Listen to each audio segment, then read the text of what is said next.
दिसंबर का महीना था। रात भर ठंडी हवाएं चलती रहीं। पूरा गांव बर्फीली ओस की चादर में लिपटा हुआ था। खेतों के ऊपर बर्फ की मोटी परत जमी थी और इन्हीं पहाड़ियों के बीच बसा था एक छोटा सा गांव सीतानगर।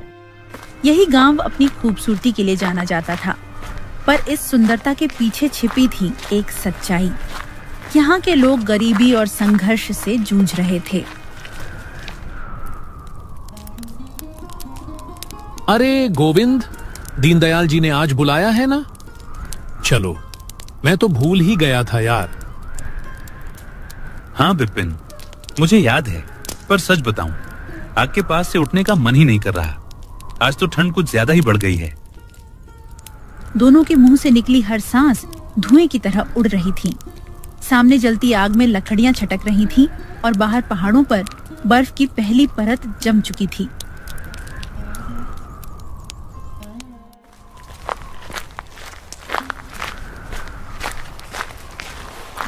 अच्छा सुन, क्या लगता है किस लिए बुला रहे होंगे दीनदयाल जी? अब पता नहीं भाई, चलो वहां चल के ही पता चलेगा। दोनों दोस्त बर्फ से ढकी पगडंडी पर धीरे धीरे कदम बढ़ाते रहे। ठंडी हवा उनके चेहरे पर चुभ रही थी, पर दिल में एक जिज्ञासा थी। आखिर दीनदयाल जी ने आज बुलाया क्यों था?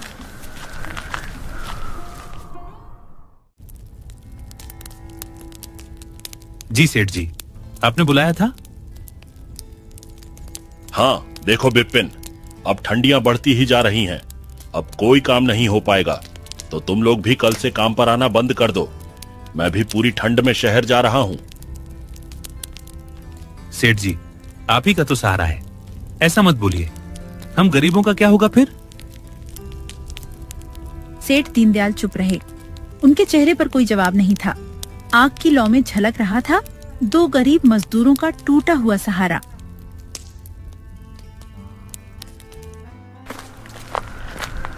दोनों अपने उदास चेहरे लिए ठंड में कांपते हुए घर की ओर चल पड़े। रास्ता सुनसान था, बस हवा की सरसराहट और उनके कदमों की चरमराहट सुनाई दे रही थी।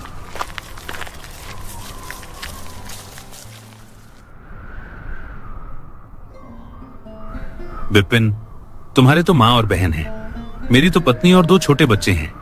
उन्हें मैं क्या खिलाऊंगा अब? हे भगवान, हमारी रक्षा करना। हम गरीबों का कोई और सहारा नहीं।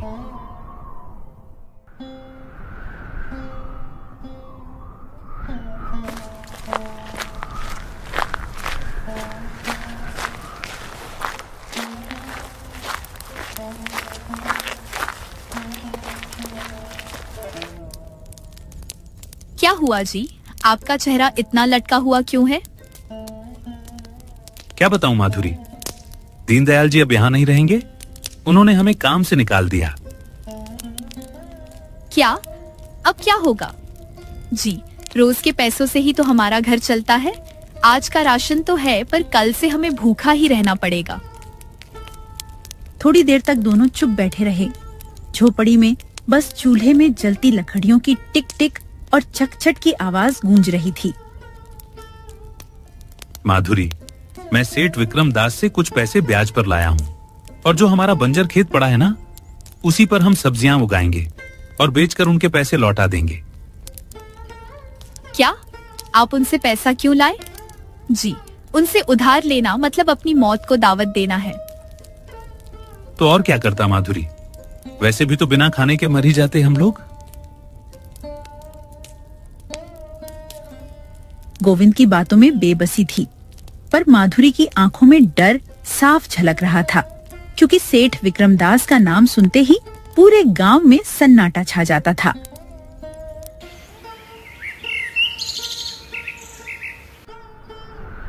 धीरे धीरे 1 महीना बीत गया। गोविंद और माधुरी ने दिन रात मेहनत करके अपनी सूखी जमीन पर फिर से हरियाली लौटा दी थी। उस सर्द सुबह गोविंद अपने छोटे से घर में अपने बेटे के साथ बैठा था। हवा में ठंड की सिहरन थी और उसके हाथ में था मिट्टी के कुल्हड़ में भरा गर्म चाय।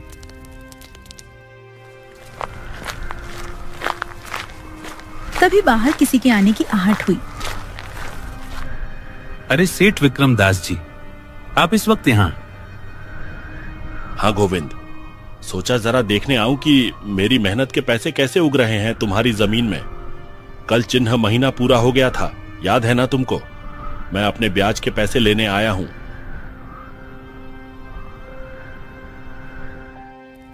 गोविंद रसोई में गया और माधुरी से बोला, माधुरी, सेठ आए हैं, जो पैसे बचाए थे वो ले आओ। इतने ही तो पैसे हैं गोविंद, अगर यह दे देंगे तो कंबल कहाँ से लेंगे? गुड़िया की तबीयत बिगड़ती जा रही है, एक ही कंबल में कम पड़ जाएगा और ठंड दिन ब दिन बढ़ती जा रही है। खेतों में रात कैसे कटोगी? तुम सेठ से कह दो 1 महीने का और वक्त दे दे। इस महीने कंबल लेना ज्यादा जरूरी है। गोविंद जाने लगा पर दरवाजे पर पहुंचते ही रुक गया। ठंड तो दिन पर दिन बढ़ती जा रही है, मुझे नहीं लगता बिना कंबल के हमारी रातें कटेंगी। लेकिन यह सेठ, ये तो बिना पैसे लिए जाएगा नहीं। अगर जरा भी बहस हुई तो शायद सारे पैसे ही मांग ले। कुछ देर सोचने के बाद गोविंद ने गहरी सांस ली, फिर वापस रसोई में आया। माधुरी, लाओ वो पैसे दे दो, यह सेठ मानेंगे नहीं। जब पैसे लेने आए हैं तो खाली हाथ वापस नहीं जाएंगे। सब्जियां अब लगभग तैयार हो गई हैं, उन्हें बेचकर मैं कंबल का इंतजाम कर लूंगा। अच्छा, तो सब्जियां बेचकर कंबल का इंतजाम करोगे तो खाओगे क्या गोविंद? उसके लिए पैसे नहीं चाहिए क्या? मैं कह रही हूँ ये खेती छोड़ दो और कोई दूसरा काम ढूंढो। सब्जियां बेचोगे तो इन्हें पैसे दोगे, हर महीने ब्याज चुकाओगे तो हम क्या भूखे रह जाएंगे? गोविंद का दिल बैठ गया। वो जानता था माधुरी की बात सच है, लेकिन इस कड़कती ठंड में वो करें भी तो क्या? गांव में कोई काम पर रखने को तैयार नहीं था। तभी बाहर से तेज भारी आवाज आती है, अरे गोविंद, तू पैसे देगा या नहीं? मैंने तुझे साफ कहा था, हर महीने के आखिरी दिन मुझे अपना ब्याज चाहिए। अब मुझे कोई बहाना मत सुनाना, समझा? सुन रही हो ना इसे? ये मानेगा नहीं। लाओ जल्दी पैसे दो, कंबल का कोई और इंतजाम देख लेंगे। लो, ये पैसे हैं जो बड़ी मुश्किल से इकट्ठे किए थे, ना जाने इनसे कब पीछा छूटेगा। तुम अपनी खेती छोड़ दो गोविंद और मजदूरी कर लो। रोज के पैसों से हमारा घर तो चलता था। गोविंद पैसे लेकर बाहर निकला और सेठ को पैसे दे दिए। चलो दिखाओ कितना लाया है। इतना? ये तो बहुत कम है। ठीक है, अभी ले लेता हूं, पर कल सुबह 10 बजे तक पूरा पैसा मेरे पास होना चाहिए, नहीं तो जो कागज मैंने संभाल कर रखे हैं वे काम में आ जाएंगे। सेठ जी, सब्जियां बेचने के बाद मैं बाकी पैसे दे दूंगा। अभी मेरे पास बस इतने ही हैं। ये भी मैंने कंबल के लिए बचा रखे थे। ठीक है, मैं फसल के बाद ही आऊंगा, लेकिन याद रखना तब मुझे पूरे पैसे चाहिए, वरना फिर ठीक नहीं होगा। इतना कहकर विक्रमदास वहां से चले गए। गोविंद ने गहरी सांस ली। उसकी आंखों में थकान थी और माथे पर चिंता की लकीरें। कम से कम कुछ दिन का वक्त तो मिल गया, लेकिन अब मैं कंबल का क्या करूं? उसके बिना तो रात गुजारना मुश्किल हो गया है। वो घर के अंदर गया। उसकी नजर उस टूटी चारपाई पर गई, जहां माधुरी और बच्चे एक पतले कपड़े में लिपटे सोने की कोशिश कर रहे थे। ठंडी हवा खिड़की के कोनों से अंदर घुस रही थी, जैसे घर की हर दीवार उसकी मजबूरी का मजाक उड़ा रही हो। जैसे जैसे समय बीतता जा रहा था, वैसे ही सीतानगर गांव में ठंड बढ़ती ही जा रही थी। सूरज अब दिन में बस कुछ देर झांकता और शाम होते ही बर्फीली हवाएं गलियों में नाचने लगती। इसी गांव में रहता था एक बुजुर्ग आदमी, जनक काका, जो अपनी बीमार पत्नी के साथ एक छोटे से मिट्टी के घर में रहता था। जनक काका के पास 2 गाय थीं। वो उन्हीं गायों के गोबर से उपले बनाता और फिर उन्हें सूखने के बाद गांव-गांव, घर-घर जाकर बेचा करता था। हाय भगवान, ये ठंड कितनी बढ़ती जा रही है। इतनी ठंड में मैं काम कैसे करूं? आज तो घर में खाने को भी कुछ नहीं है, और इधर मेरी बूढ़ी औरत ये तो बिस्तर पर पड्डी बीमारी से लड़ रही है। ठंड से ठिठुरते हुई जनक काका सिर पर उपलों की टोकरी उठाए गांव तक पहुंच गई थी। उपले ले लो, उपले। ठंडी में बहुत काम आएगा। पूरी रात जल जाएगा। गरीबों का सहारा है उपले। ले लो, उपले ले लो। आज कोई भी उपले लेने क्यों नहीं आ रहा? लगता है ठंड के मारे सब लोग घरों में दुबके पड़े हैं। लग रहा है आज तो खाली हाथ ही घर जाना पड़ेगा मुझे, लेकिन वहाँ मेरी भूखी पत्नी मेरा इंतजार कर रही है। अरे काका रुकिए, अपने भारी भरकम उपले मुझे भी दे दीजिए। हे भगवान, बाहर बहुत ठंड है काका, जरा जल्दी करिए ना। हाँ हाँ बेटी, अभी देता हूँ। लो, ये लो अपने उपले। काका पैसे कल ले लेना, अभी तो मेरे पास खुले पैसे नहीं है। बेटी, घर में अनाज का एक दाना भी नहीं बचा है। अगर तुम्हारे पास पैसे नहीं है तो पैसे के बदले थोड़ा अनाज ही दे दो। काका यह लीजिए थोड़ा चावल। ठीक है बेटी, ला यही दे दे। आज इसी से मेरा काम चल जाएगा। उपले बेचकर जनक काका अपने घर की ओर निकल पड़े। रास्ते में ठंडी हवा की लहरें तेज होती जा रही थीं। सांसें जैसे जम सी रही थीं। हे भगवान, कितनी ठंडी लग रही है। थोड़ा तो रहम खा मेरे ऊपर। अरे ठंड, तू ही कुछ रहम खा ले मुझ पर। ठंड का कहर इस कदर उमड़ रहा था कि पूरे गांव वाले परेशान हो चुके थे। दिन ढलते ढलते ठंड ने अपना विशाल और डरावना रूप ले लिया था।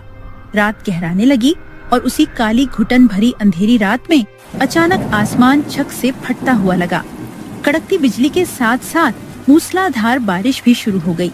बारिश जैसे आसमान से गिर नहीं रही थी, बल्कि किसी ने बादलों के पूरे घड़े एक साथ उलट दिए हों। हे भगवान, इतनी ठंड कम थी क्या जो अब ये इतनी जोरदार बारिश भी शुरू हो गई? ये तो हम गरीबों की जान ही ले लेंगी। अब कुछ दिन तो घरों में ही कैद रहना पड़ेगा, वरना बाहर कदम रखते ही जम जाएंगे। ये क्या हो गया? इतनी कड़ाके की ठंड पर यह बारिश और तूफान भी शुरू हो गया। अगर मौसम ऐसे ही बिगड़ता रहा तो हमारी सारी सब्जियां खराब हो जाएंगी। सच कह रहे हो गोविंद, इतनी मेहनत से इतनी सर्दी में हमने ये सब्जियां उगाई हैं। अगर यह भी खराब हो गई तो हम झेंगे कैसे? देखो माधुरी, यह ठंड की पहली बारिश है, शायद सुबह तक रुक जाए। भगवान करे ऐसा ही हो, भगवान ही जाने, पर हाँ अच्छा ही हो तो बेहतर है। माधुरी, बहुत ठंड लग रही है, कोई अतिरिक्त कंबल हो तो निकाल दो, नहीं तो रात काटना मुश्किल हो जाएगा। कंबल कहाँ से लाऊं गोविंद? जो थोड़े बहुत पैसे बचाए थे वो तो सेठ ले गया। एक ही कंबल है, वह भी मैंने बच्चों को ओढ़ा दिया है। हे भगवान, ये कैसी परीक्षा ले रहे हो हमारी? इतनी कड़ाके की सर्दी में हमारे पास एक कंबल तक नहीं बचा।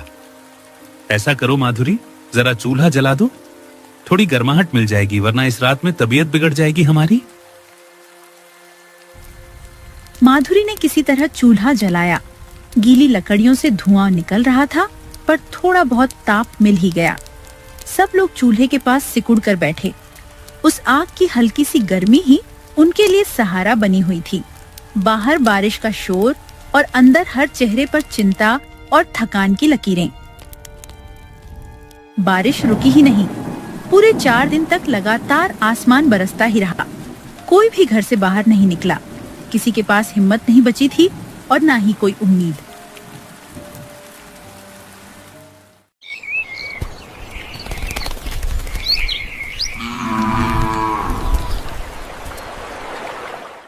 चौथे दिन सुबह जब पहली बारिश थमी तो गांव के लोग धीरे धीरे अपने खेतों की ओर जाने लगे। हर कोई डर रहा था, पता नहीं क्या हालत मिली होगी। गोविंद भी अपने खेत में पहुंचा। हे राम, ये क्या हो गया? ये फसल ही तो हमारा सहारा थी, ये भी बर्बाद हो गई। सारी मेहनत, सारा पसीना 4 दिन की बारिश ने सब बहा दिया, और ऊपर से वो सेठ भी कल अपना पैसा लेने आएगा। पता नहीं अब हमारे साथ क्या होगा। हे भगवान, इस ठंड में हमारी रक्षा करना। माधुरी, सब खत्म हो गया, फसल पूरी बर्बाद हो गई है। गोविंद ने पूरा किस्सा बताया। कैसे पानी में फसल गल गई, कैसे खेत में खड़े पौधे मिट्टी में मिल गए और कैसे अब सेठ विक्रमदास के पैसे चुकाने का कोई रास्ता नहीं बचा। माधुरी चुपचाप सुनती रही। मैंने कहा था ना गोविंद, उस सेठ को पैसे मत दीजिए। देखिए आज हालत क्या हो गई है, इतनी जोर की हवा चल रही है, ठंड हड्डियों में चुभ रही है। अब कहाँ से आएगा कंबल? और कल वो सेठ फिर से पैसे लेने आएगा। हमारे पास तो एक दाना तक नहीं बचा गोविंद। अब देखिए कल से हमारे साथ क्या होने वाला है। भगवान जाने कौन सी मुसीबत दरवाजे पर खड़ी है।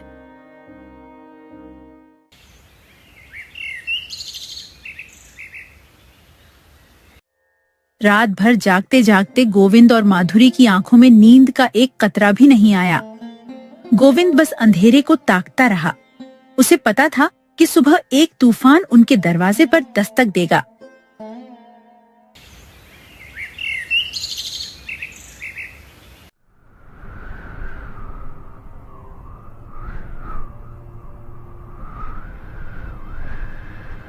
अरे गोविंद, मैं आ गया हूँ, जल्दी से मेरे पैसे दे दे, यहाँ बहुत ठंड लग रही है।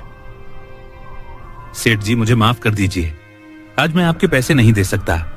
मेरी पूरी फसल बारिश में बर्बाद हो गई है, सारा खेत पानी में डूब चुका है।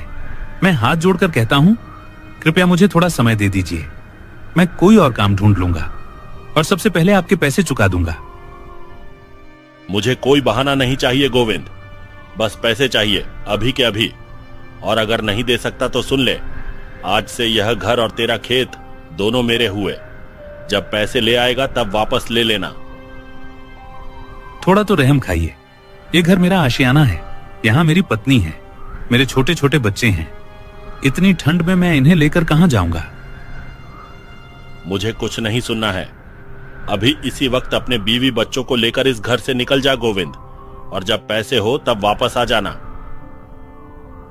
यह सुनते ही गोविंद की आंखों के सामने अंधेरा सा छा गया, लेकिन सेठ विक्रमदास के चेहरे पर जरा भी रहम नहीं था।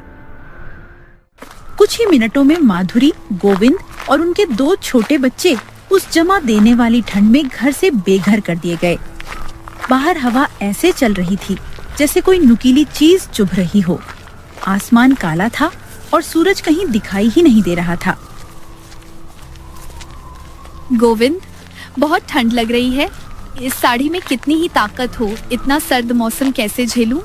मुझे लग रहा है आज शायद हमारा आखिरी दिन है। नहीं माधुरी, ऐसा मत बोलो, कहीं ना कहीं कोई ना कोई जगह जरूर मिलेगी जहां हम रात गुजार सकें। बस हिम्मत मत हारो, तुम टूटोगी तो बच्चे भी डर जाएंगे।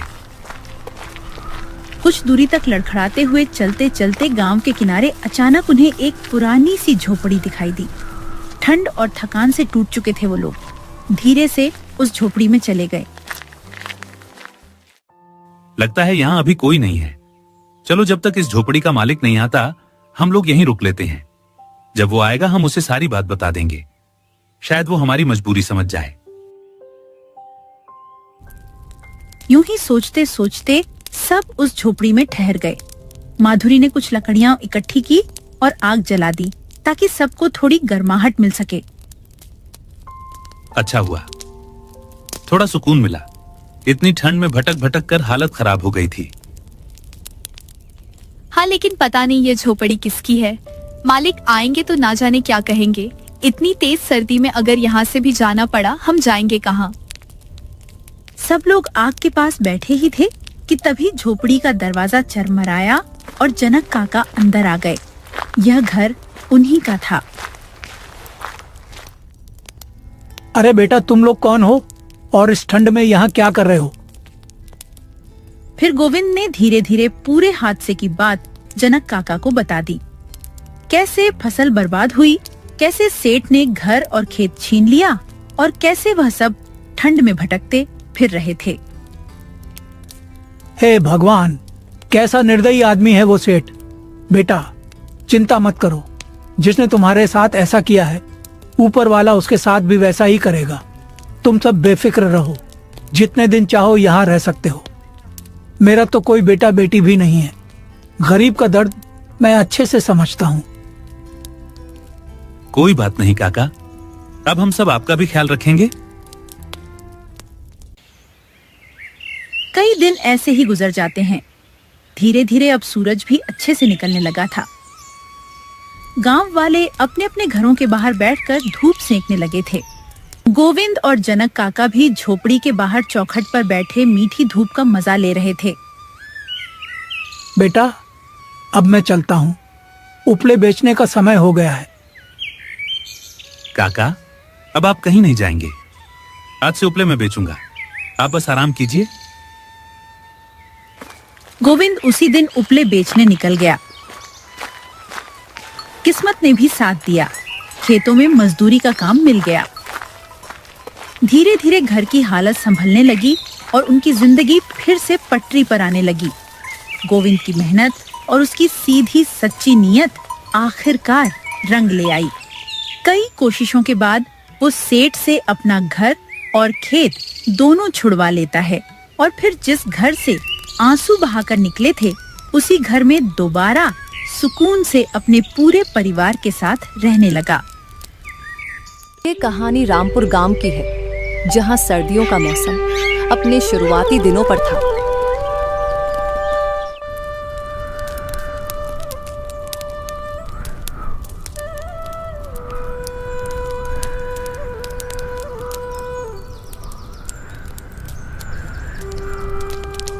गांव के चौपाल पर कुछ बुजुर्ग और नौजवान अलाव के पास बैठे थे।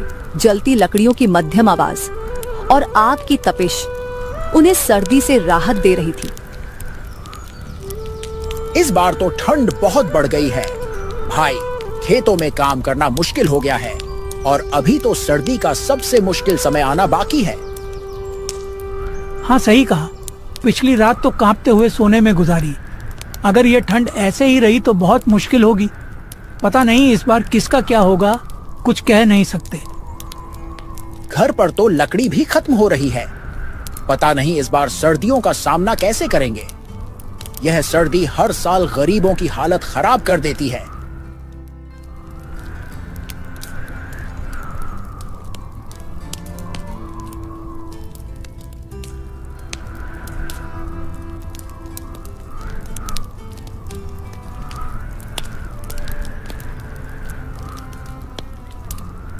इसी गांव में मंगेश का एक छोटा सा परिवार रहता था।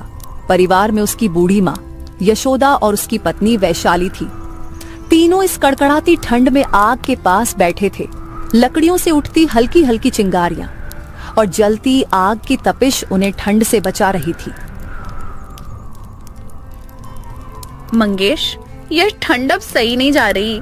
शरीर में तो जैसे बर्फ जम रही है। क्या होगा अगर ये और बढ़ गई तो? हाँ वैशाली, हर साल ऐसी सर्दी नहीं होती थी।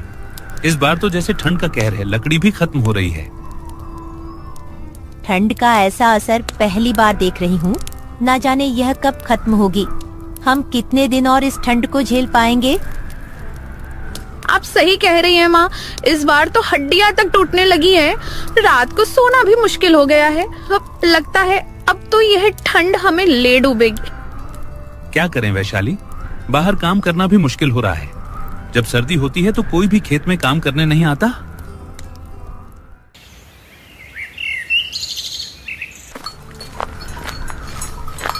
घने कोहरे और ठंडी हवाओं के बीच मंगेश नंगे हाथों से काम कर रहा था। उसकी उंगलियां सुन्न हो गई थी, चेहरा लाल पड़ गया था, फिर भी वह काम करता जा रहा था।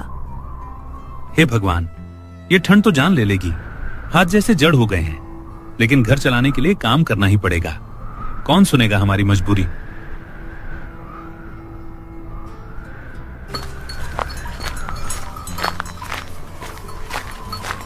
तभी ठाकुर साहब खेत में आते हैं। उनके चेहरे पर कठोरता और आंखों में लालच झलकता है। वह दूर से ही चिल्लाते हैं, अरे ये क्या आलस हो रहा है? हाथ रोके क्यों खड़ा है? इतनी धीमी रफ्तार से काम करेगा तो तुझे क्यों रखूं? ठाकुर साहब, ठंड बहुत ज्यादा है। उंगलियां काम नहीं कर रही, सारा शरीर कांप रहा है। यहाँ ठंड वंड का बहाना मत बना। तेरी हालत से मुझे कोई फर्क नहीं पड़ता। अगर काम नहीं कर सकता तो घर बैठो। यहाँ काम चोरों के लिए जगह नहीं है। जल्दी हाथ चला। ठाकुर साहब, मैं अपनी पूरी ताकत लगा रहा हूँ, लेकिन सर्दी अब हड्डियों में चुभ रही है। थोड़ा समय दे दीजिए, हाथ गर्म कर लूं। तुझे अपने हाथ गर्म करने की फिक्र है और मुझे अपने खेत का नुकसान देखना पड़ रहा है। अगर यहाँ काम नहीं कर सकता तो तेरी जगह लेने वालों की कोई कमी नहीं है, समझा? मंगेश सिर झुकाकर चुपचाप फिर से काम में लग जाता है। उसके चेहरे पर दर्द और लाचारी साफ झलक रही थी, लेकिन पेट की आग उसे हर तकलीफ सहने पर मजबूर करती है।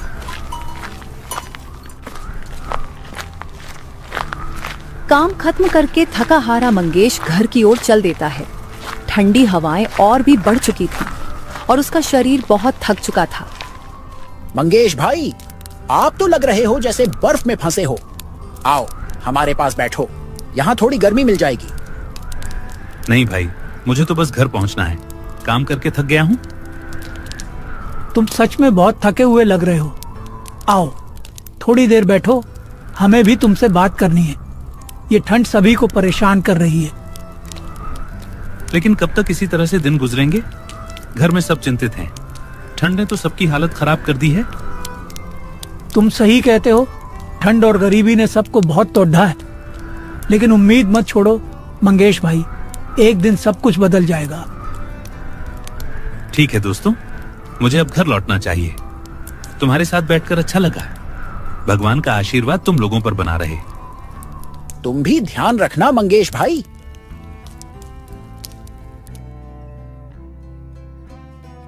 अरे मंगेश, तुम आ गए।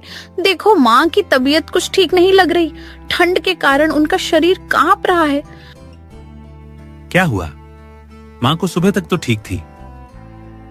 कुछ नहीं बेटा, ये ठंड मेरी बूढ़ी हड्डियों को अब सहन नहीं होती। लेकिन चिंता मत करो, मैं ठीक हो जाऊंगी। ठीक कैसे होंगी माँ? घर में ना ढंग के कपड़े हैं, ना अच्छी रजाई। ठंड में रहना मुश्किल हो गया है। तुम ठीक कह रही हो वैशाली, लेकिन हमारी हालत ऐसी नहीं है कि नई रजाई ले आऊं।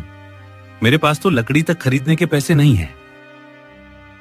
कुछ तो करना पड़ेगा मंगेश। अगर माँ की तबीयत और बिगड़ गई तो क्या करेंगे? मैं गांव के ठाकुर साहब से कुछ पैसे उधार मांगने की कोशिश करता हूँ। पहले माँ की हालत संभाल होगी। बेटा, ठाकुर साहब के आगे झुकने की जरूरत नहीं है। भगवान पर भरोसा रख, यह ठंड भी निकल जाएगी। माँ, हमें आपकी सेहत का ख्याल रखना है। मंगेश, मैं रसोई में जाकर गर्म पानी करती हूँ, शायद इससे कुछ आराम मिले। ठीक है वैशाली, मैं भी ठाकुर साहब से बात करने का रास्ता देखता हूँ। माँ, आप चिंता मत करो, सब ठीक हो जाएगा। इतना बोलकर मंगेश ठाकुर साहब के घर के लिए निकल जाता है। रास्ते में ठंडी ठंडी हवा चल रही थी और कड़ाके की ठंड पड़ रही थी। मंगेश ठाकुर साहब के घर पहुंचता है। ठाकुर आग जलाकर चाय की चुस्कियां ले रहा था। मंगेश को देखकर ठाकुर बोलता है, अरे मंगेश, इस समय क्या बात है? कोई जरूरी काम है क्या? ठाकुर साहब, मेरी माँ की तबीयत बहुत खराब है। ठंड के कारण उनकी हालत बिगड़ गई है। मेरे पास दवाई खरीदने के पैसे नहीं हैं। मैं आपसे उधार मांगने आया हूँ। मंगेश, तुम जानते हो कि मैं बिना गिरवी रखे उधार नहीं देता। तुम्हारे पास गिरवी रखने के लिए क्या है? तुम्हारा तो कोई खेत भी नहीं है। ठाकुर साहब, मेरे पास खेत तो नहीं है, लेकिन मेरा एक छोटा सा घर है। मैं वहीं गिरवी रखने को तैयार हूँ। बस माँ की जान बचाने के लिए थोड़े पैसे चाहिए। तो तुम अपना घर गिरवी रखना चाहते हो? जान लो, अगर समय पर पैसे नहीं लौटाए तो तुम्हारा घर मेरे नाम हो जाएगा और तब तुम्हारे पास रहने के लिए भी जगह नहीं बचेगी। ठाकुर साहब, मुझे कोई और रास्ता नहीं दिख रहा। आप जो भी शर्त रखें, मैं मानने को तैयार हूँ। बस मेरी माँ के लिए यह पैसे दे दीजिए। ठीक है मंगेश, तुम्हारा घर अब मेरे पास गिरवी है। मैं तुम्हें पैसे दे रहा हूँ, लेकिन याद रखना, ब्याज भी जोड़कर लौटाना होगा। मंगेश पैसे लेकर भारी मन से घर की ओर चल पड़ता है। वह बाजार से अपनी माँ के लिए रजाई और दवाई लेकर लौट आता है। ठंड में थके हुए कदमों के साथ वह जल्दी जल्दी घर की ओर बढ़ता है। मंगेश, क्या हुआ? इतनी देर लगा दी। ठाकुर साहब ने पैसे दिए? हाँ वैशाली, लेकिन इसके बदले मुझे अपना घर गिरवी रखना पड़ा।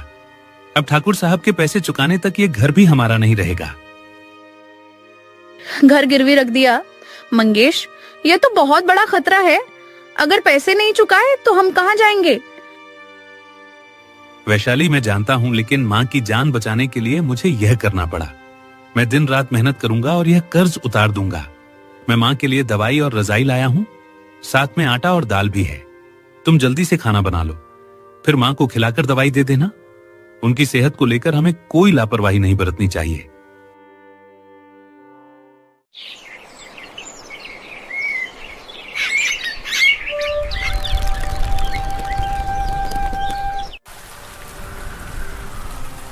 अगली सुबह तेज बारिश हो रही थी और ठंड अपने चरम पर थी। बारिश की बूंदों के साथ बहती ठंडी हवाएं हर चीज को जमा देने पर तुल्ली थी। मंगेश और वैशाली घर के दरवाजे के पास खड़े होकर बाहर हो रही बारिश को देख रहे थे। मंगेश सोच रहा था कि इस मौसम में काम पर जाना नामुमकिन है, लेकिन मन में यह भी चिंता बार बार उठ रही थी कि अगर ऐसा ही चलता रहा तो घर का गुजारा कैसे होगा। मंगेश, यह बारिश तो थमने का नाम ही नहीं ले रही। ठंड भी बढ़ती जा रही है। ऐसे में काम पर कैसे जाना होगा? काम पर ना जाऊं तो घर का खर्च कैसे चलेगा? बारिश और ठंड की परवाह किए बिना जाना तो पड़ेगा। लेकिन इतनी ठंड में बाहर जाना ठीक होगा? कल का दिन देख लेते हैं। ठंड का क्या करें वैशाली, पेट तो हर दिन भरना पड़ता है। मुझे अभी ही निकलना होगा, वरना देर हो जाएगी। कम से कम बारिश थमने का इंतजार तो कर लो। ऐसे में बीमार पड़ गए तो और मुश्किल होगी। बीमार पड़ने का समय नहीं है वैशाली। ये मौसम चाहे जैसा भी हो, काम पर तो जाना ही पड़ेगा।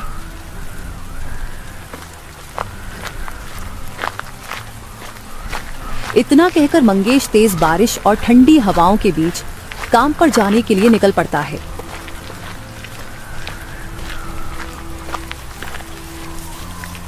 तेज बारिश और सर्द हवाओं के बीच मंगेश खेत में काम कर रहा था।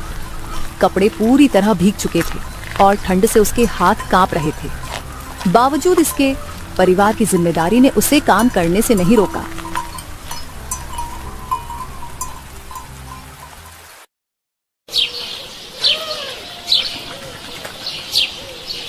अगले दिन भी मौसम ने राहत नहीं दी। तेज बारिश और ठंडी हवाओं का सिलसिला जारी था। मंगेश सुबह ही खेत में पहुंच गया। कपड़ों पर पिछली रात का गीलापन अभी भी महसूस हो रहा था, लेकिन उन्हें सुखाने का समय कहाँ था।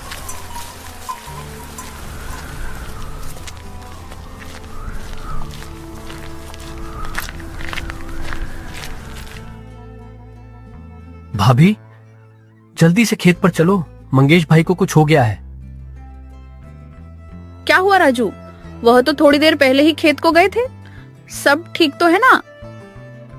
बारिश में काम करते करते अचानक बेहोश हो गए हैं। लगता है ठंड से उनकी हालत खराब हो गई है। जल्दी चलिए। हे भगवान, मेरे मंगेश को कुछ मत होने देना। वैशाली जल्दी से राजू के साथ खेत की ओर दौड़ पड़ी। मंगेश खेत पर बेसुध पड़ा था। वैशाली उसके पास जाकर घुटनों के बल बैठ गई और जोर जोर से पुकारने लगी। मंगेश, आंखें खोलो, मैं यहाँ हूँ। देखो, मैं आ गई। आंखें खोलो मंगेश। लेकिन मंगेश के शरीर में कोई हरकत नहीं थी। राजू ने उसकी नब्ज टटोलने की कोशिश की। उसकी आंखों में चिंता और घबराहट थी। भाभी, ये अब नहीं रहे। वैशाली के कानों में राजू की आवाज गूंज उठी। नहीं, यह झूठ है। मंगेश उठो, तुम मुझे छोड़कर नहीं जा सकते। राजू ने उसे शांत करने की कोशिश की, लेकिन वैशाली बार बार यही कहती रही। मंगेश, तुमने वादा किया था कि हमारे परिवार को संभालोगे। तुम हमें इस तरह छोड़ के नहीं जा सकते। उठो मंगेश, उठो। बरसात के बीच उस खेत में मंगेश की मौत ने वैशाली की दुनिया उजाड़ दी थी। वह पूरी तरह टूट चुकी थी। मंगेश की मौत की खबर जब उसकी बूढ़ी और बीमार मां यशोदा को पता चली, तो वह यह सदमा बर्दाश्त नहीं कर पाई। उनके कमजोर दिल पर ऐसा बोझ बना जिसे वह सहन नहीं कर सकी, और वह भी चल बसी।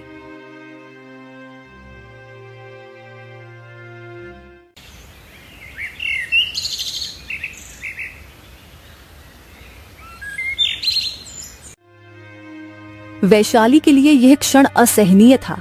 एक ही दिन में उसने अपने जीवन के 2 सबसे बड़े सहारे खो दिए थे। इस साल की ठंड और बरसात ने वैशाली से उसके मंगेश और उसकी सास को छीन लिया था।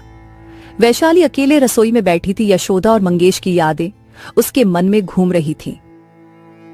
मंगेश, तुमने क्यों छोड़ दिया मुझे इस हालत में?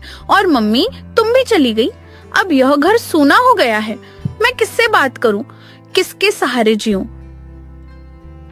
चारों ओर फैली ठंडक वैशाली के दिल के सन्नाटे से मेल खा रही थी। हर कोने में सर्दी की धुंध थी और वैशाली के जीवन में एक अजीब सा खालीपन। ये सर्द मौसम उसे बार बार उसी दिन की याद दिला देता जब उसने अपने मंगेश और सास को खो दिया था। वैशाली, बाहर निकलो, मुझे जरूरी बात करनी है।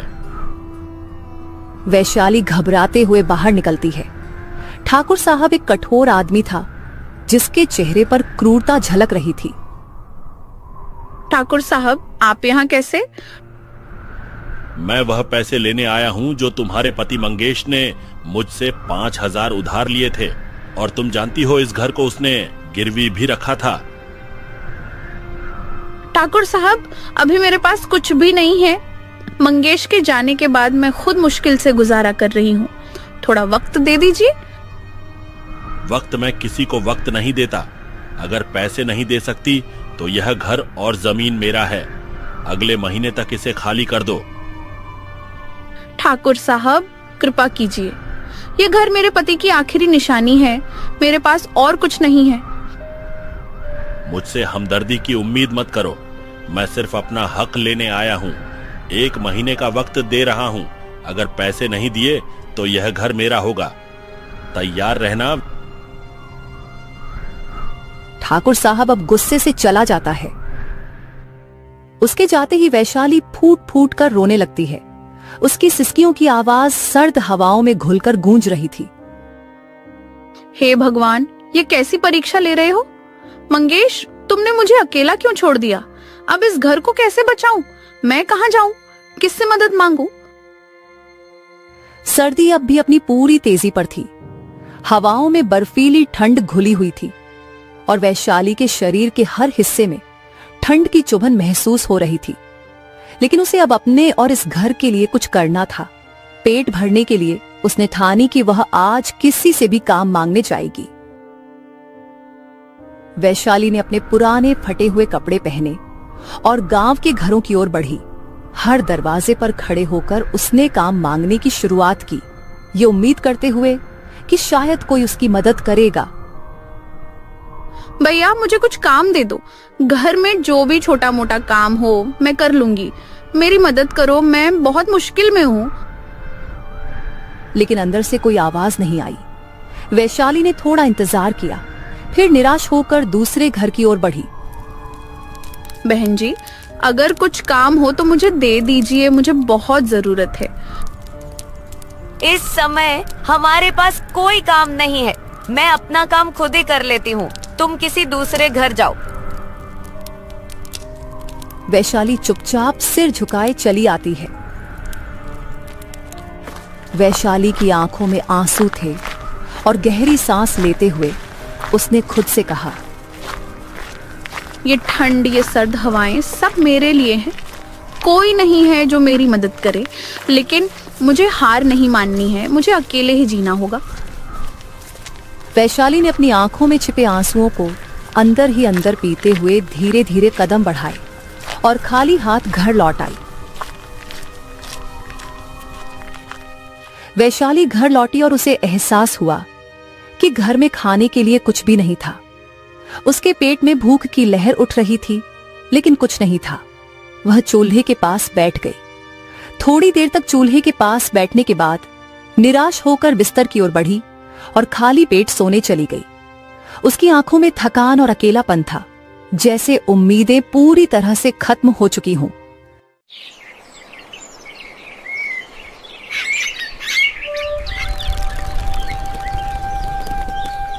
सर्द हवाओं के साथ एक और सुबह आई, लेकिन वैशाली के लिए यह सिर्फ एक और दुख का दिन था। रात भर खाली पेट सोने के बाद उसकी हालत और भी कमजोर हो गई थी। उसकी आंखें धसी हुई थीं और चेहरा थकावट से भरा था। वह चूल्हे की ओर बढ़ी, लेकिन वहां सिर्फ राख का ढेर पड़ा था। मंगेश, अगर तुम यहाँ होते तो शायद यह सब सहना ना पड़ता, लेकिन अब तो यह लड़ाई मुझे अकेले ही लड़नी है। ठंड से डर कर मैं यूं ही नहीं बैठ सकती। अगर लकड़ी ना मिली तो चूल्हा कैसे जलेगा, और ये भूख तो जीने नहीं देगी। उसके पास गर्म कपड़ों का नामो निशान नहीं था, सिर्फ वही पुरानी फटी हुई साड़ी जो ठंड से उसे बचाने में नाकाम थी।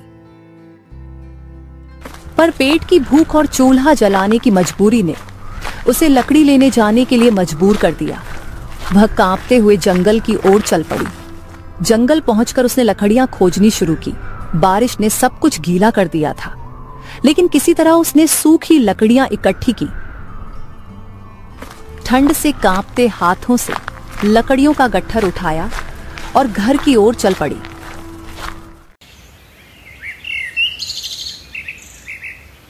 देखते ही देखते आज 1 महीना पूरा हो गया था। अब उसे ठाकुर साहब की धमकी और घर को बचाने की फिक्र उसके दिल में गूंज रही थी, लेकिन वह क्या करती? खुद पानी पीकर पेट की भूख मिटा रही थी, तो ठाकुर साहब को कहां से पैसे देती?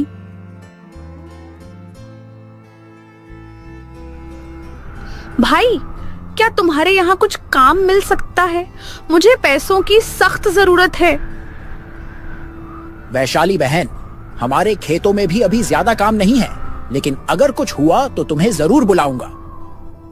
वैशाली ने सिर हिलाया और चुपचाप वापस घर की ओर चल पड़ी। रास्ते में उसे ठाकुर साहब की बात फिर से याद आने लगी। 1 महीने का वक्त दे रहा हूँ, अगर पैसे नहीं दिए तो यह घर मेरा होगा, तैयार रहना। वैशाली, बाहर निकलो, मैं आज अपने पैसे लेने आया हूँ, कोई बहाना नहीं चलेगा। नमस्ते ठाकुर साहब, बताइए क्या करना है? क्या करना है यह तू मुझसे पूछ रही है? पिछली बार मैंने साफ कहा था कि तेरे पति मंगेश के उद्धार के 5,000 और साथ में ब्याज जल्द लौटाना है। अब 1 महीना हो गया है और मैं अपने पैसे लेने आया हूँ। आज मैं खाली हाथ नहीं जाऊंगा। ठाकुर साहब, मैं क्या करूं? मेरे पास सच में कुछ नहीं है। मंगेश के जाने के बाद से मेरे लिए 2 वक्त की रोटी जुटाना भी मुश्किल हो गया है। वैशाली, ये तेरे रोने धोने की बातें मुझे मत सुना। मैं कोई दान पुण्य करने नहीं आया हूँ। अगर पैसे नहीं दे सकती तो घर खाली कर दे। यह घर अब मेरे नाम है। ठाकुर साहब, मुझे थोड़ा और वक्त दीजिए। मैं कुछ मजदूरी करके पैसे जुटाने की कोशिश करूंगी। यह घर मेरे सिर की छत है, इसे मत छीनिए। देख वैशाली, मुझे तेरी हालत का अंदाजा है, लेकिन यह मेरी रोजी रोटी का सवाल।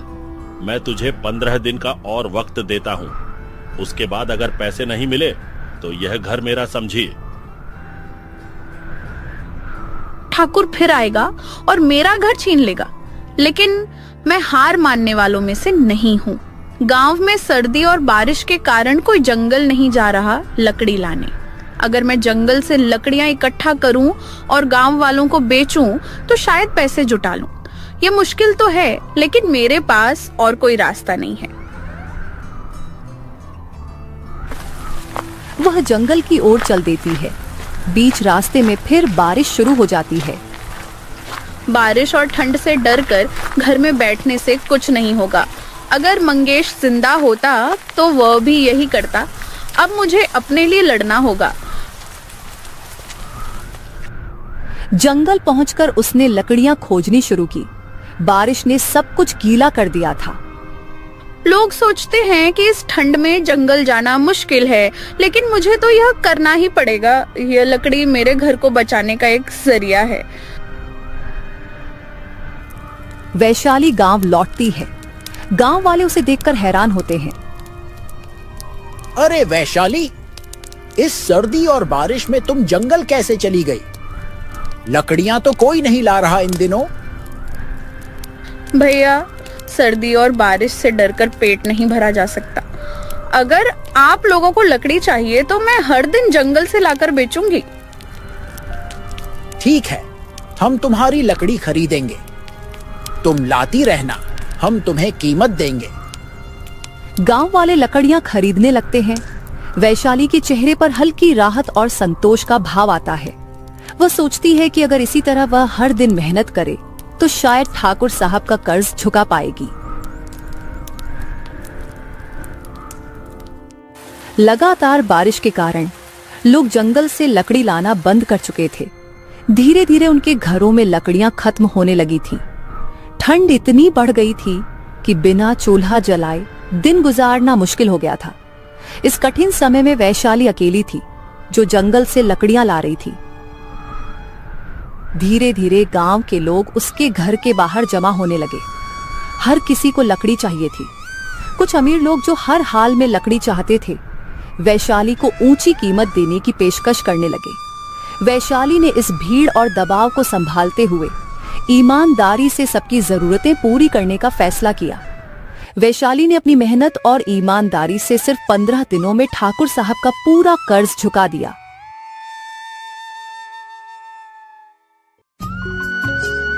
गांव के उस किनारे पर जहां कच्ची सड़क भी कई जगहों से टूटी थी, वहीं पुराने पेड़ के नीचे एक छोटी सी कुटिया थी। लोग उसे धनीराम का घर कहते थे। असल में गांव में सब उसे प्यार से धन्नू कहकर बुलाते थे। धनीराम करीब 42 साल का था। नाम तो उसका धनीराम था, पर उसके जीवन में धन का बहुत अभाव था। पुराने कपड़े और आंखों में एक गहरा शांत दर्द। वह दिहाड़ी मजदूरी करता था, कभी ईंट ढोता, कभी खेत में कटाई करता, तो कभी गांव के चौधरी के पशु चराता। उस दिन आसमान में काले बादल उमड़ आए। जब धनीराम खेत से घर लौटा तो देखा झोपड़ी की छत से पानी टपक रहा था। वह जल्दी से सूखी घास और मिट्टी लाने भागा, पर तभी तेज हवा चली, बिजली कड़की और मूसलाधार बारिश शुरू हो गई। उसका छोटा बेटा श्यामू बाहर ठंड से कांप रहा था। झोपड़ी में जगह जगह से पानी टपक रहा था और उनका बिस्तर भीग चुका था। धनीराम ने बेटे को गोद में उठाया और आसमान की ओर देखकर कहा, हे भगवान, इस बार भी छत ठीक करवाने के लिए पैसे नहीं जुटा पाया। हर महीने सोचता रहा कि कुछ बचा लूंगा, पर रोज की जरूरतें सब कुछ ले गईं। अब यह बारिश कैसे कटेगी? टपकती छत, भीगती दीवारें और बच्चों को रात भर ठंड से सिकोड़ कर रखना होगा। मेरा दिल यह सब देखकर बैठ जाता है। सुनिए जी, आप यूं परेशान न हो। जब भी मुश्किलें आई हैं, हमने मिलकर उनका सामना किया है। छत से पानी टपके या दीवारें भीगे, जब तक हम साथ हैं, कोई भी तूफान हमें तोड़ नहीं सकता। मैं जानती हूँ आप हमारे लिए हर पल मेहनत करते हैं। भगवान सब देखता है। वो देर लगाता है, पर कभी अंधेरे में नहीं रखता। एक दिन ऐसा जरूर आएगा जब हम अपने पक्के घर में बैठकर इन दिनों की बात मुस्कुराते हुए याद करेंगे। बस आप हिम्मत मत हारिए, हम सब आपके साथ हैं, हमेशा। रात के 3 बजे थे। पूरे गांव की दीवारें बारिश से ठंडी हो चुकी थीं। बिजली कड़कती तो पल भर के लिए पूरे गांव में रोशनी छा जाती और फिर घना अंधेरा। धनीराम की झोपड़ी में पानी रुकने का नाम नहीं ले रहा था। वह टूटी छत के नीचे अपने बेटे श्यामू को गोद में लिए बैठा था। ठंडी हवा और गीले कपड़ों से श्यामू बुरी तरह कांप रहा था। उसकी छोटी छोटी उंगलियां धनीराम की कमीज को मजबूती से पकड़े हुए थीं। धनीराम भी पूरी तरह भीग चुका था। उसकी आंखों से आंसू गिर रहे थे, पर वह श्यामू की पीठ थपथपाते हुए कह रहा था, सो जा बेटा, भगवान सब ठीक करेगा। यह टपकती छत, यह ठंडी हवा और यह भीगी रोटियां बस कुछ दिनों की बात है। कभी कभी भगवान हमें परखता है, देखना चाहता है कि हम टूटते हैं या जुड़े रहते हैं। हम हमेशा गिरे हैं, फिर संभले भी हैं, और इस बार भी ऐसा ही होगा। तेरा बाबा भले थक गया है, पर उसने हार नहीं मानी। जब तक मैं सांस ले रहा हूं, तुझे कोई तकलीफ नहीं होने दूंगा। तू बस अपनी आंखें बंद कर ले।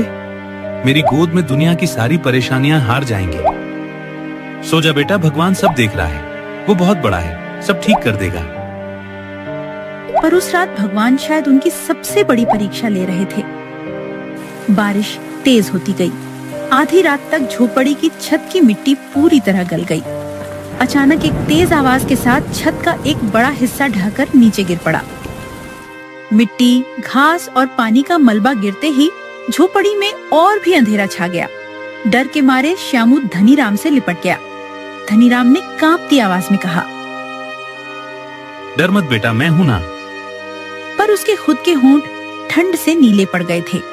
उसका पूरा शरीर कांप रहा था। गीले कपड़ों से सर्दी उसकी हड्डियों तक पहुंच गई थी। उसने चारों ओर देखा, बारिश रुकने का कोई आसार नहीं था। झोपड़ी की छत और दीवारें गिरने लगी।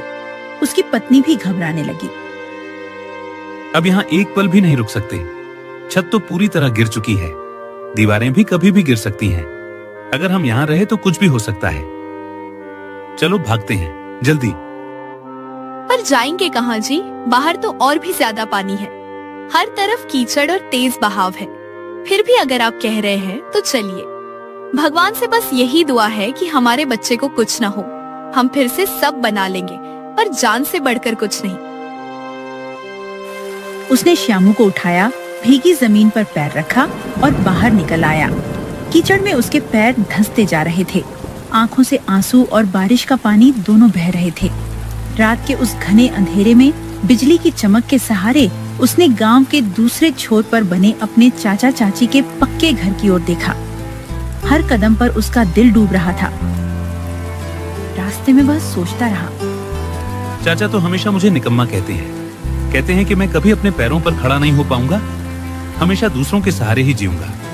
पर आज श्यामू की जान बचाने के लिए मुझे वही करना पड़ेगा जिससे सबसे ज्यादा डर लगता है, हाथ फैलाना। मुझे अपना स्वाभिमान घर पर छोड़कर जाना होगा, क्योंकि जब बात अपने बच्चे की हो तो एक बाप को हर चोट, हर ताना और हर अपमान मंजूर होता है। उस बरसती रात में गांव की गलियां सुनसान थीं। कीचड़ में नुकीले पत्थर उसके पैरों में चुभ रहे थे। श्यामू की ठंडी सांसें उसके हाथों पर महसूस हो रही थीं। बेटे की हालत देखकर धनीराम का दिल फटा जा रहा था। आखिरकार वह चाचा के घर पहुंचा। उसने कांपती उंगलियों से दरवाजा खटखटाया। कुछ देर बाद चाची की नींद खुली और उन्होंने खड़खड़ाती आवाज में पूछा, इतनी रात को कौन है? अरे री, दरवाजे पर कौन खड़ा है इस तूफान में? इतनी तेज बारिश में खड़खड़ाहट। कहीं कोई मुसाफिर तो नहीं भटक गया या कोई अनहोनी हुई है? हे भगवान, आज कैसी घड़ी में नींद खुली है। धनीराम की आंखों से आंसू बहने लगे और उसने कांपती आवाज में कहा, मैं हूँ चाची धनीराम। हमारा घर बरसात में गिर गया। श्यामू को बहुत सर्दी लग गई है, बस थोड़ी देर के लिए अंदर बिठा लो। चाची ने दरवाजा खोला और हल्की रोशनी में धनीराम की हालत देखकर मुंह फेर लिया। तभी पीछे से चाचा की आवाज आई, कौन है? ओ धनीराम, फिर आ गया भीख मांगने। तू तो बचपन से ही हम पर बोझ बना हुआ है। ना तब कुछ कर पाया, ना अब कुछ कर पा रहा है। तेरे बाप ने भी तेरे लिए कुछ नहीं किया, बस फटे हाल जिंदगी जी और मर गया। तू भी उसी रास्ते पर है। लगता है अपने बेटे के लिए भी कुछ किए बिना ही मर जाएगा। अपने बाप की तरह नाकाम, बेबस। क्या लेकर आया है इस बार? आंसू, लाचारी या वही पुराना दुखड़ा? धनीराम के कदम वहीं जम गए। उसका दिल बैठ गया। धनीराम की आंखों के सामने पुरानी यादें ताजा होने लगीं। वो दिन भी ऐसा ही था, बरसात का महीना। वह तब सिर्फ 10 साल का था। उसके पिता खेत में हल चला रहे थे। तभी अचानक बिजली गिरी और उनकी जान चली गई। माँ ने जैसे तैसे लोगों से मांगकर 13वीं की। कुछ ही महीनों में माँ भी बीमारी से चल बसी। धनीराम पर दुखों का पहाड़ टूट पड़ा। उसके माता पिता के पास 5 बीघा जमीन थी, जिसे उन्होंने खून पसीने से सींचा था। पर माता पिता के मरते ही चाचा ने पंचायत में ऐलान कर दिया, भाई भाभी मर गए, भगवान उनकी आत्मा को शांति दे। पर जाते जाते हमारे सिर पर कर्ज छोड़ गए। भाई ने हमसे घर बनवाने और इलाज के लिए पैसा लिया था, पर कुछ भी लौटाया नहीं और चल बसे। अब बताओ पंचायत वालों, क्या मैं किसी के कर्ज का बोझ उठाऊं? उनकी जमीन जो उनके नाम थी अब मेरे नाम होनी चाहिए, क्योंकि असली हकदार वही है जो कर्ज चुकाए। और यह लड़का, यह अनाथ क्या हमारे भरोसे पैदा हुआ था कि अब हम इसे पालें, इसकी जमीन इसे सौंपें? इसके माँ बाप ने हम पर कोई एहसान नहीं किया। चाचा, यह जमीन बाबूजी की आखिरी निशानी है। मैं अनाथ जरूर हूँ, पर मेरा जमीन से खून का रिश्ता है। इसे मत छीनो। बाबूजी की आखिरी पहचान है यह। मुझसे मेरी जड़ें मत काटो, पंचायत से विनती है, मुझे मेरा हक दिलाओ। पर गांव के कुछ अमीर लोग जिनसे चाचा के अच्छे संबंध थे, उनके कहने पर पंच भी चुप हो गए। सब जानते थे कि चाचा और गांव के बड़े लोगों के बीच गुप्त सांठगांठ थी। धीरे धीरे जमीन के कागज चाचा के नाम हो गए। धनीराम के पास सिर्फ वो पुराना नीम का पेड़ बचा जिसके नीचे कभी उसके पिता आराम किया करते थे। उस रात जब उसकी झोपड़ी गिरी और वह श्यामू और अपनी पत्नी को लेकर चाचा के घर पहुंचा, तो उसकी उम्मीदें टूट रही थीं। चाचा चाची दरवाजे पर खड़े थे। धनीराम ने कांपती आवाज में कहा, चाचा, बाहर बहुत तेज बारिश है, हमारी झोपड़ी गिर गई है। श्यामू का बदन बुखार से तप रहा है, देखो ना बेचारा कांप रहा है। मैं पूरी रात इसे सीने से लगाकर बैठा रहा, कहीं इसकी सांस ही ना रुक जाए। मैंने आपसे कुछ नहीं मांगा, बस थोड़ी देर के लिए अंदर बिठा लो। कोई कोना दे दो जहां पानी ना टपकता हो। यह आपका दरवाजा है, आपका घर है। मैं जब कहोगे चला जाऊंगा, पर अभी श्यामू को बचा लो चाचा। मैं इसे खोना नहीं चाहता। मेरे माँ बाप नहीं रहे, अब अगर ये भी चला गया ना तो मैं जीते जी मर जाऊंगा। चाचा, आप बड़े हैं, आप ही पर उम्मीद है। हम खून के रिश्ते हैं चाचा, कम से कम एक बार इंसानियत दिखा दो। चाचा ने मूंछों पर ताव दिया और उसकी हालत देखकर मन ही मन हंसे। फिर तिरस्कार भरी आवाज में बोले, ओ धनीराम, तेरा बाप भी खाली हाथ था। मरते वक्त तक सिर्फ कर्ज, बीमारी और बेबसी छोड़ गया। क्या था उसके पास? न कोई जायदाद, न कोई इज्जत, बस एक झोपड़ी और वो सूखा नीम का पेड़। उसी पेड़ और 5 बीघा जमीन से सारी जिंदगी उम्मीद लगाए बैठा रहा। अब तू भी वही करेगा क्या? देख, जमीन तो अब मेरी है। मैंने ही उसे बचाया, मैंने ही संभाला, और तेरा बाप मुझसे उधार लेकर चला गया। जा, अपने बाप के नियम के पेड़ के नीचे उसी पेड़ पर घर बना, वहीं मिट्टी खोद, वहीं अपनी किस्मत बना। शायद भगवान को तेरी हालत पर दया आ जाए। और हाँ, अब से इस घर की चौखट पर मत आना, क्योंकि यह घर मेहनत वालों का है, भीख मांगने वालों का नहीं। देख धनीराम, हमारे पास तेरे लिए कोई जगह नहीं है। घर छोटा है, खर्चे बड़े हैं, और तू रोज एक नई मुसीबत बनकर खड़ा रहता है। हम अब और नहीं झेल सकते तेरी गरीबी को। ना तेरे बाप ने कुछ छोड़ा, ना तेरी किस्मत में कुछ लिखा है। जा, भाग यहाँ से, कहीं और ठिकाना ढूंढ, किसी और के दरवाजे पर जाकर रो। हमने तेरा दुख दर्द बहुत देख लिया, अब हमारे पास तेरे लिए ना वक्त है ना हमदर्दी। बारिश और तेज हो गई। धनीराम के कानों में बस चाचा की आवाज गूंज रही थी कि जा, अपने बाप के पेड़ पर घर बना। उसकी आंखों से आंसू बहने लगे। धनीराम ने बेटे के भीगे माथे पर हाथ फेरते हुए कहा, पिताजी, क्या सच में हम पेड़ पर घर बना सकते हैं? हाँ बेटा, अब यही करेंगे, अपने बाप के पेड़ पर ही घर बनाएंगे। उस रात पहली बार उसके मन में एक निडर विचार आया, पेड़ पर घर बनाने का। वह पूरी रात भीगता रहा, पर उसके दिल में एक नई आग जल चुकी थी। अब वह हार मानने वाला नहीं था।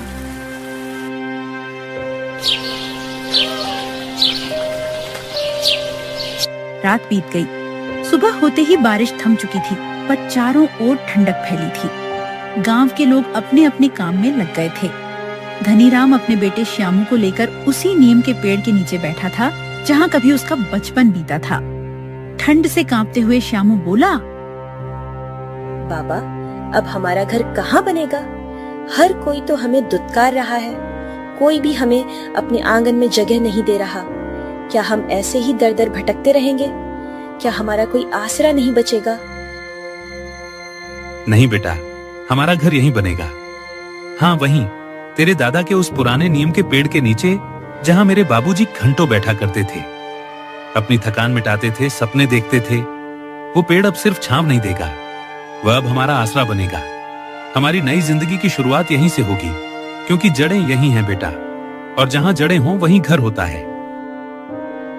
पेड़ पर बाबा, पेड़ पर भी कोई घर बनाता है क्या? वहां तो न दीवारें होती हैं, न दरवाजा, न रसोई, न छत। फिर हम कैसे रहेंगे वहां? लोग तो हम पर हंसेंगे। क्या वाकई कोई पेड़ भी किसी का घर बन सकता है?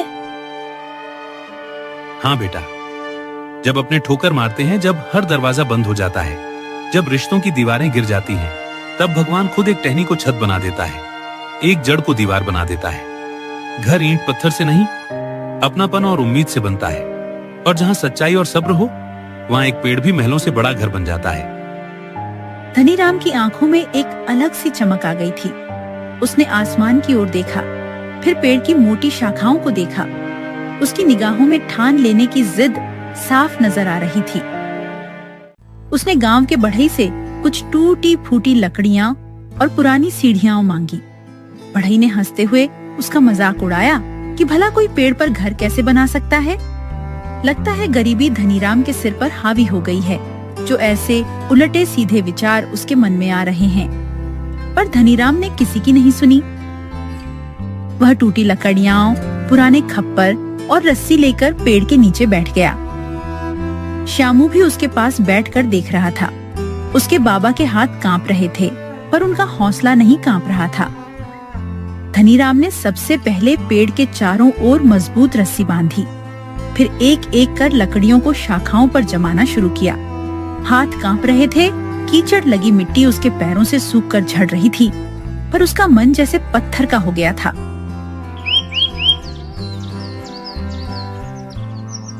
दिन भर में उसने पेड़ की सबसे मोटी शाखा पर 2 खप्पर जमा दी।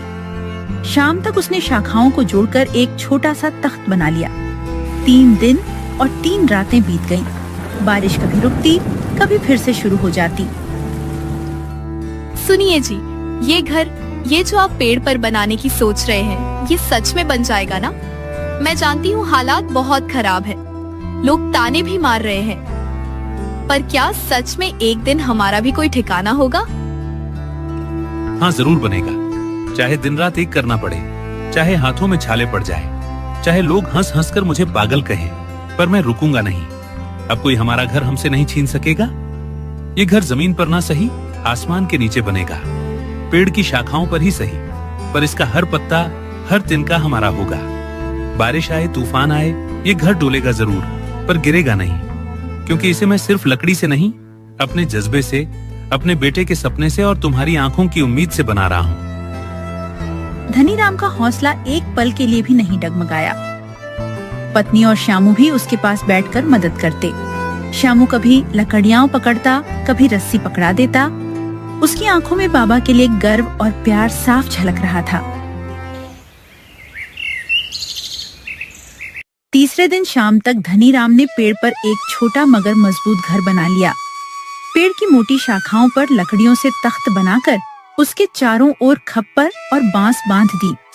ऊपर से नारियल की पत्तियों से छत डाल दी ताकि बारिश की बूंदें अंदर न आएं। श्यामू ने पहली बार ऊपर चढ़कर देखा तो खुशी से चिल्ला उठा, बाबा, ये तो सच में असली घर जैसा लग रहा है। ये तेरा घर है बेटा, और इसे हमसे कोई नहीं छीन सकता, कोई भी नहीं। हमारा सपना था एक घर, और आपने उसे हवा में भी जमीन दे दी। शुक्रिया जी। अब चाहे कुछ भी हो जाए, यह घर हमेशा हमारे साथ रहेगा, हमारे बीच रहेगा। अगले दिन गांव में खबर फैल गई कि धनीराम ने पेड़ पर घर बना लिया है। बच्चे, औरतें, बूढ़े सब देखने आने लगे। लोग हैरानी से देख रहे थे और कुछ चुपचाप उसकी मेहनत की तारीफ कर रहे थे। तभी चाचा चाची भी वहां पहुंचे। अरे धनीराम, मैंने तो मजाक में कहा था कि तेरे बाप का तो बस पेड़ था, पेड़ पर घर बना, लेकिन तूने तो सच में पेड़ पर घर ही बना लिया। पर याद रख, यह घर भी कब तक टिकेगा? तू हमेशा गरीब ही रहेगा। और सुन, ज्यादा उड़ मत। यह जो लकड़ियों और रस्सियों से जोड़ा है ना तूने, यह तिनके का ताज है। हवा तेज चली तो उड़ जाएगा, बारिश आई तो गल जाएगा। घर बसाना इतना आसान नहीं जितना तुझे लग रहा है। और हाँ, याद रख, घर चाहे पेड़ पर बना ले या जमीन पर, गरीब की किस्मत नहीं बदलती। तू जैसे था वैसे ही रहेगा, हमेशा गरीब। धनीराम चुपचाप उनकी बात सुनता रहा। फिर उसने गहरी सांस ली। उसकी आंखों में एक अलग सी रोशनी चमक उठी।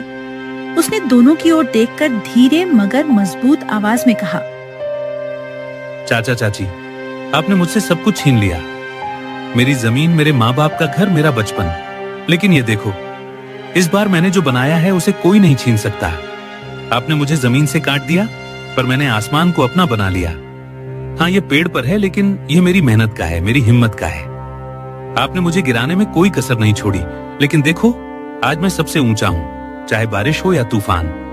अब मैं, मेरी पत्नी और मेरा बेटा यहाँ रहेंगे, क्योंकि इंसान का घर मिट्टी और ईंटों से नहीं, उसके हौसले से बनता है। ये कहते हुए धनीराम ने श्यामू की ओर देखा और मुस्कुराया। उसकी मासूम मुस्कान जैसे सारी दुनिया को जवाब दे रही थी। चाचा चाची चुपचाप खड़े रहे। गांव वाले भी एकटक देख रहे थे। आज धनीराम गरीब नहीं लग रहा था। आज वह सबकी नजरों में सबसे अमीर था, अपनी मेहनत, इज्जत और हौसले से।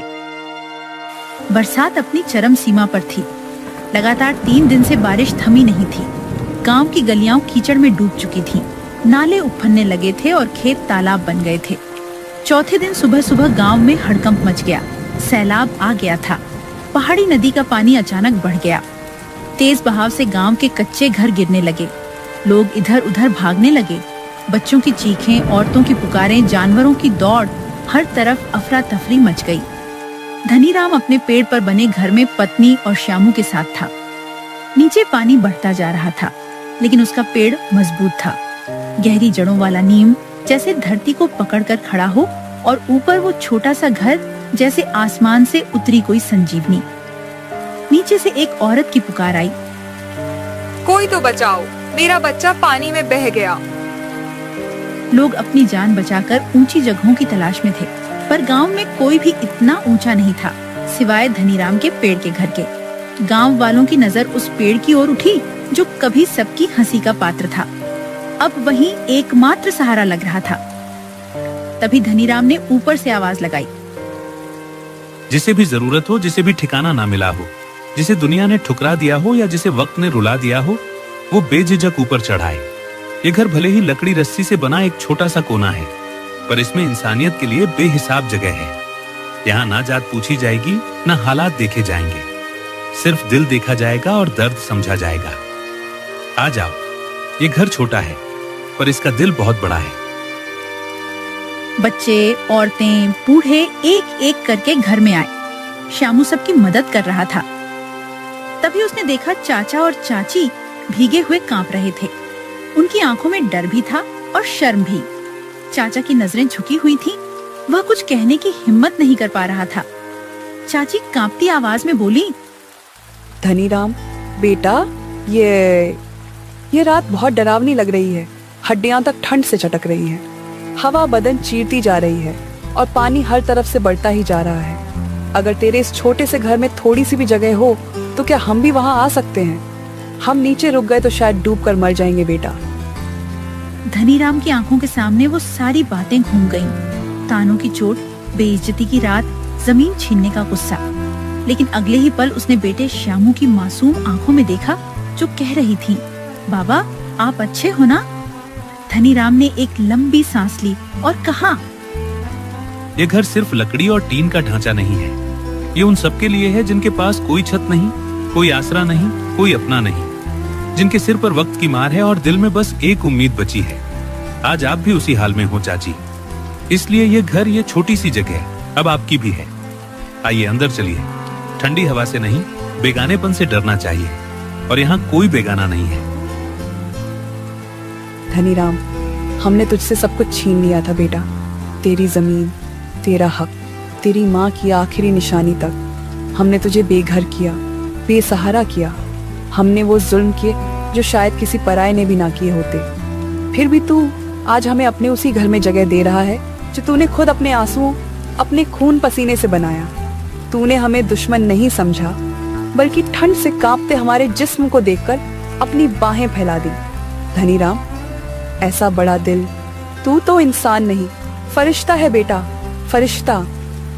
धनीराम ने मुस्कुराकर कहा, आपने मुझसे सब कुछ छीना था, बचपन की छांव, माँ की गोद, बाप की याद, छत का सुकून और पेट की रोटी तक। पर एक चीज थी जो कोई नहीं छीन सका, मेरी इंसानियत। जिसे माँ ने सींचा था, जिसे बाप ने सिखाया था, वह अब भी मेरे सीने में जिंदा है।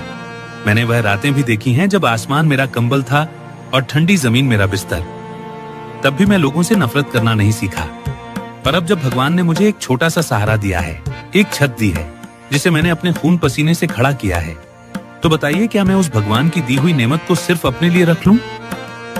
नहीं चाचा चाची, अब जब भगवान ने मुझे देने का मौका दिया है तो मैं क्यों पीछे हटूं? शायद इसी दिन के लिए मेरी झोली खाली रखी गई थी, ताकि जब वक्त आए मैं किसी और की झोली भर सकूं। पेड़ पर वो घर जो कभी मजाक बना था, अब गांव का इकलौता सहारा बन गया था। जिसने सब कुछ खोकर भी देना नहीं छोड़ा, वही असली इंसान कहलाता है। और जो जख्म खाकर भी मरहम बन जाए, वही इंसानियत की मिसाल बन जाता है। इस प्रकार की मजेदार कहानियों को सुनने के